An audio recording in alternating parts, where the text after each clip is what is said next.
Wisconsin.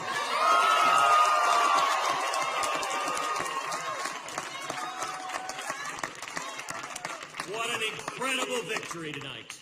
And thank you to your tremendous governor, Governor Scott Walker, for his principled, passionate leadership.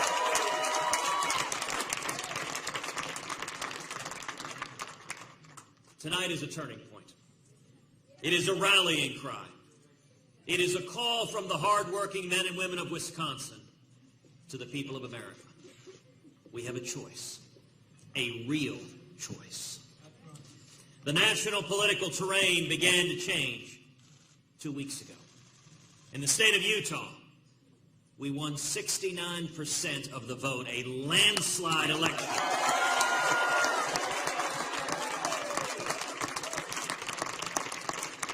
Winning every single delegate in the state. Then, just 3 days ago in Colorado, 2 congressional districts voted. Once again, they elected 6 delegates, and of those 6 delegates, we won all 6.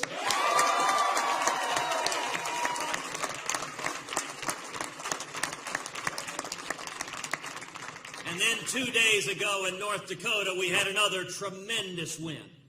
They elected their delegates. Of the delegates who have specified their support, 18 are supporting our campaign. 1 is supporting Donald Trump.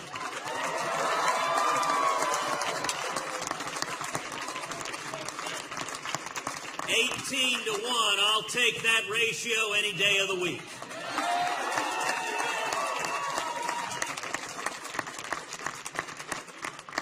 And now tonight, here in Wisconsin, a state that just 3 weeks ago the media had written off. 3 weeks ago, the media said Wisconsin was a perfect state for Donald Trump.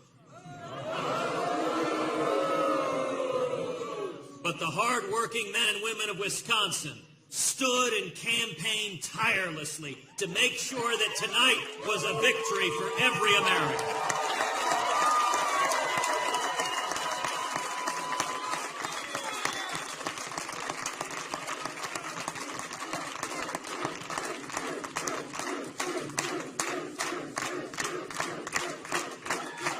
Four very different states.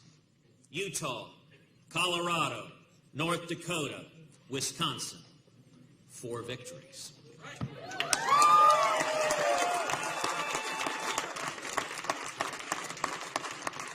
So just how significant is tonight? Well, just today, our campaign has raised over $2 million.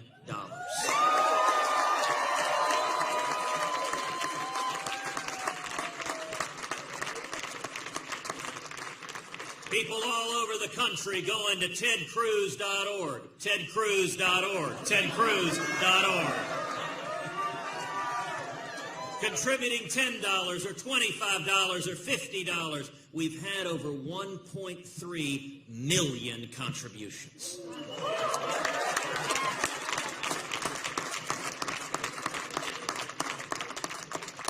In the last 2 weeks, and in the coming days when Colorado and Wyoming finish voting, we are likely to have gained over 100 delegates on Donald Trump.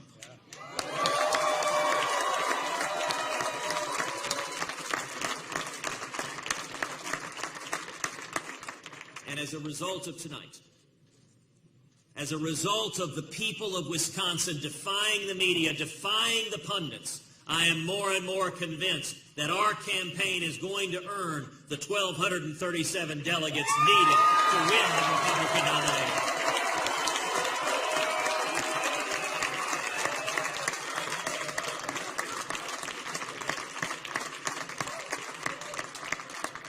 Either before Cleveland or at the convention in Cleveland, together we will win a majority of the delegates, and together we will beat Hillary Clinton in November.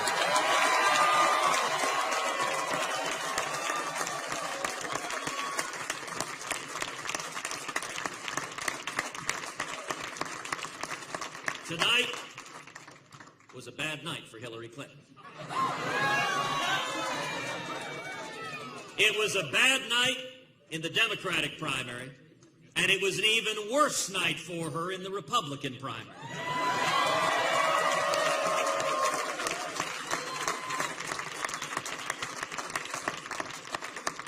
We are winning because we're uniting the Republican Party. Of the 17 candidates who started this race, a terrific, talented, dynamic field, 5 have now endorsed this campaign.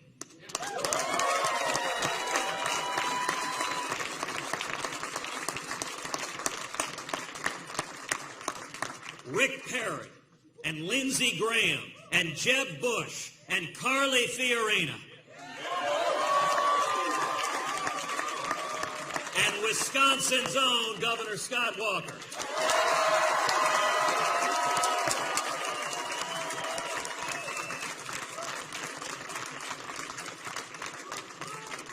When you toss in Senator Mike Lee and Mark Levin,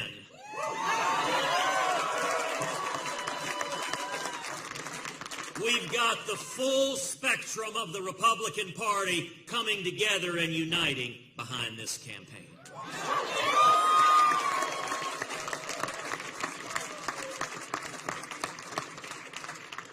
In 1960, accepting the Democratic Party's nomination, John F. Kennedy observed, "I think the American people expect more from us than cries of indignation and attack.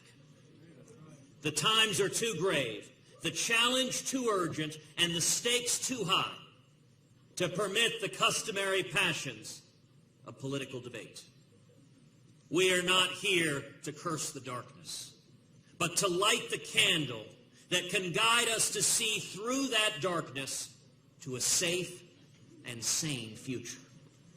As Winston Churchill said on taking office, if we open a quarrel between the present and the past, we shall be in danger of losing the future. The same is true today.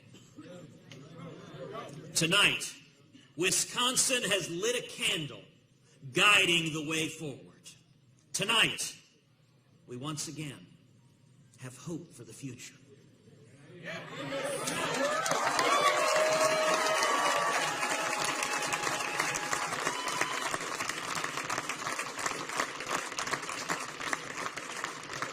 Tonight is about unity, and tonight is about hope. Young people in America once again have hope that we will bring jobs back to America.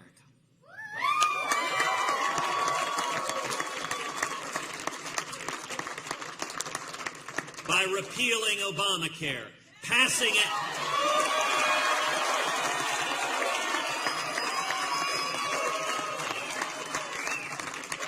reining in the federal regulators that are killing small businesses, passing a flat tax, and abolishing the IRS.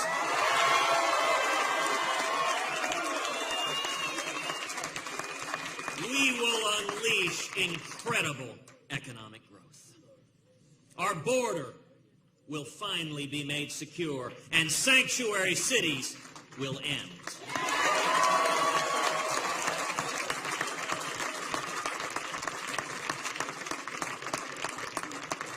Truck drivers and mechanics and plumbers and steel workers, union members, men and women with calluses on their hands, will once again see wages rising, opportunity expanding. Working moms,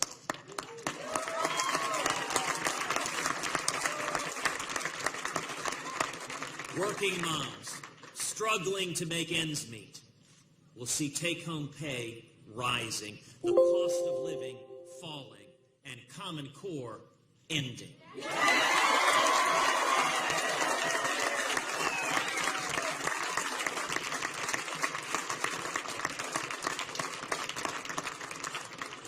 Catholic schools and Jewish day schools, Brigham Young and the Little Sisters of the Poor will see a Supreme Court that protects their religious liberty.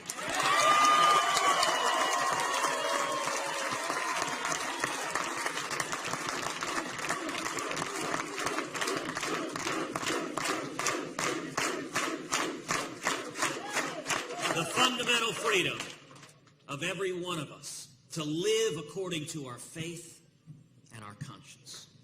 We'll see a Supreme Court that protects the Second Amendment right to keep and bear arms.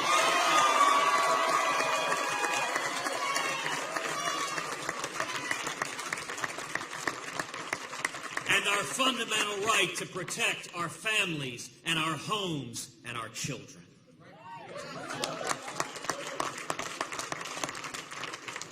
We'll see a president who stands with Israel.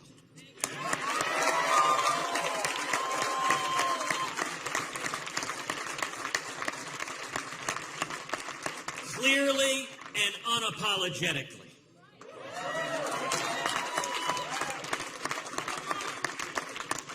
Instead of negotiating with terrorists, we'll rip to shreds this catastrophic Iranian nuclear deal.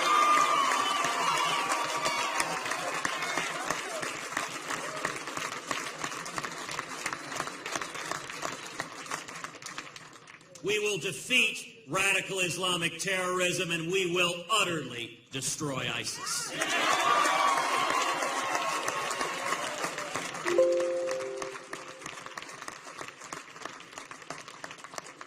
We will have a president who keeps us safe.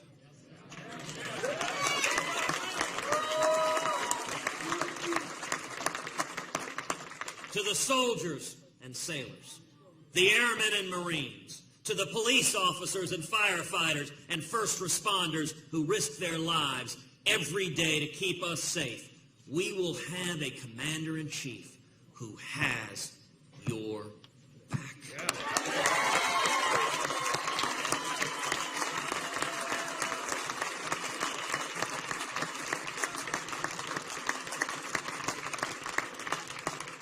Jobs, freedom, and security.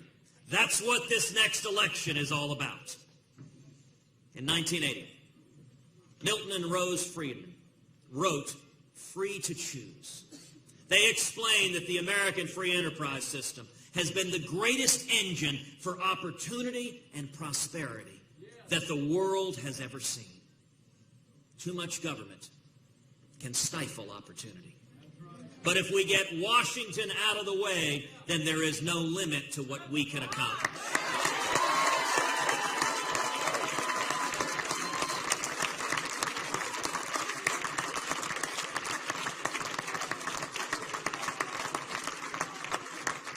It's what allowed my dad to escape Cuba and come to America with nothing, washing dishes, making 50 cents a day, to start a business, and today to be a pastor traveling the country.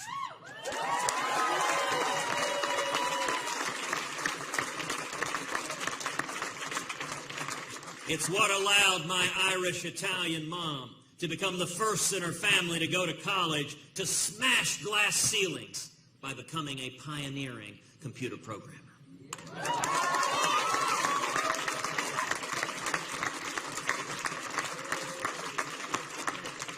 It's what allowed my wife, Heidi,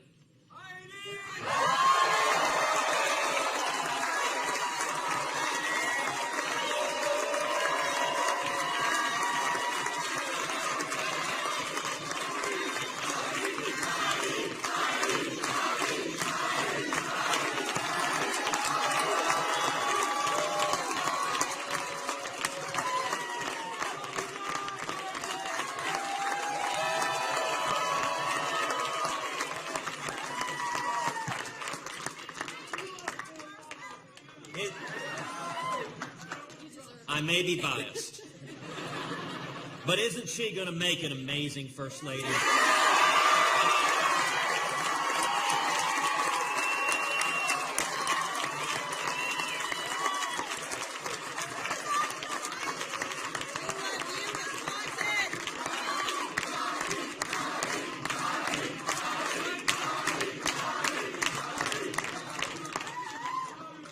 She's the child of missionaries, my best friend in the world, and she's become a successful business leader, a loving mom, and every day she's teaching our daughters, Caroline and Catherine, that strong women can accomplish anything in the United States of America.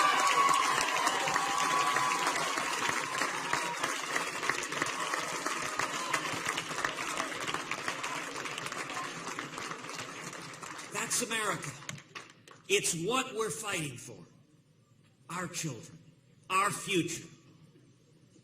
And Wisconsin has made clear, we are free to choose.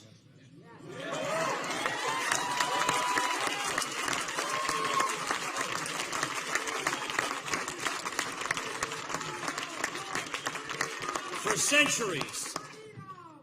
centuries, America has been a shining city on a hill, a beacon of liberty to the world. And we can and will be once again.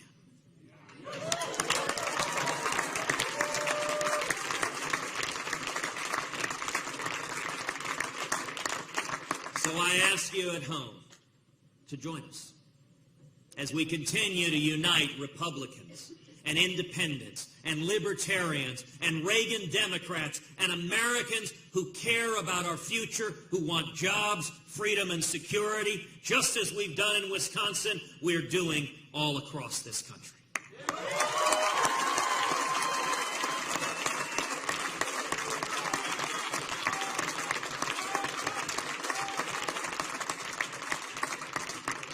And Governor, let me tell you, I look forward to coming back to the state of Wisconsin this fall.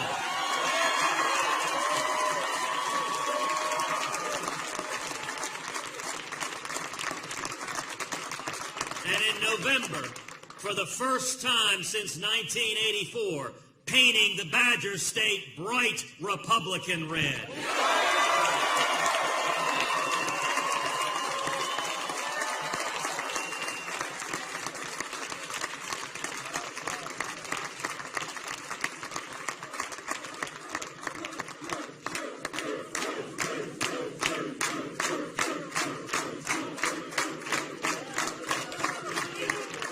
So let me just say, Hillary, get ready.